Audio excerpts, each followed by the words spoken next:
police for no have a fire and say enko and then ya want to gidi say anything down no more ona mo ni asha elevator no more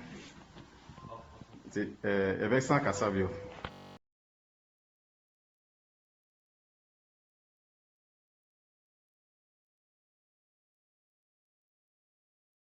Where my dunks here? Why go and boom? Oh, why go and boom? And finding out that we are blacks, actually finding out that we are from Africa. Another challenge we face is we cannot use the public means. Because when we try to use the, like if you want to use a bus and you enter a bus, all the Chinese come out. They all come out and they leave you in the bus alone, like they are protesting they can't travel with an African. Another challenge is we are not allowed to use, like to go to the supermarkets to buy what we want. We cannot use the hotels. When we go there, after checking your passport, the only thing they tell you is go away, please go away. When you insist like you want you want something, they call the police, and what the police tells you is please go away. Then another issue is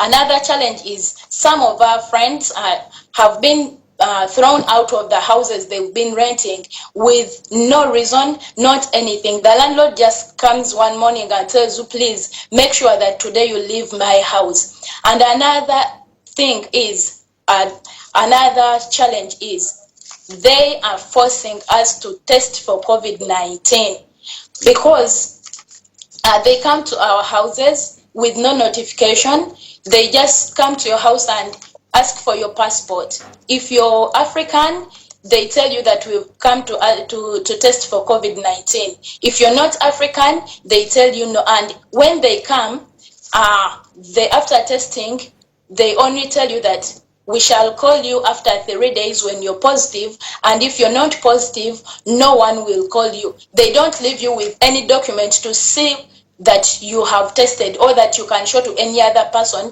that you have tested.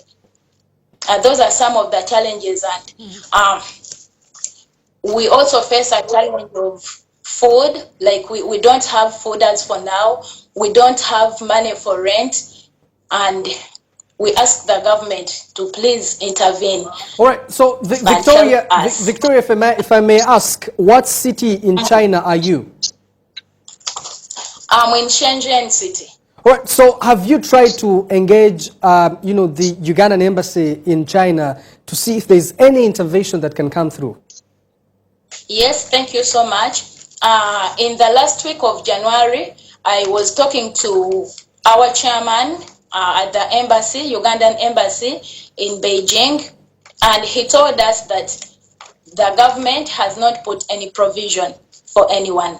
Then in February, I tried to go to the consulate because now our situation was bad because I'm not alone, we are very many.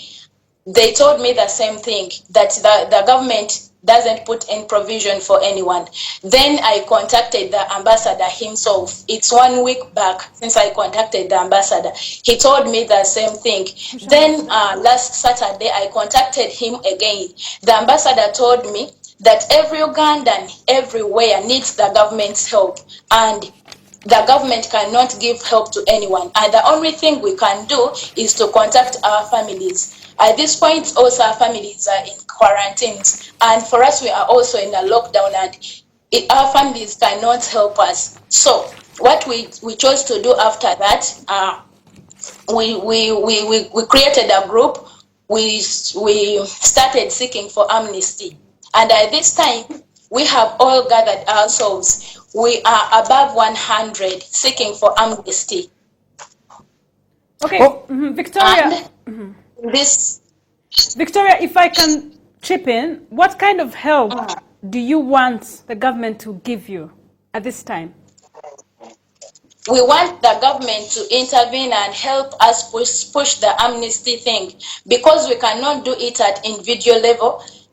we, as I've said, that we contacted all the people to help us, like the ambassador, the consulate, and the chairman at the embassy, and no one could help. So now we want the government to help us intervene and push the amnesty thing, because China's amnesty is not like any other developed country's amnesty. Here, when you seek for amnesty, you're still forced to pay a fine.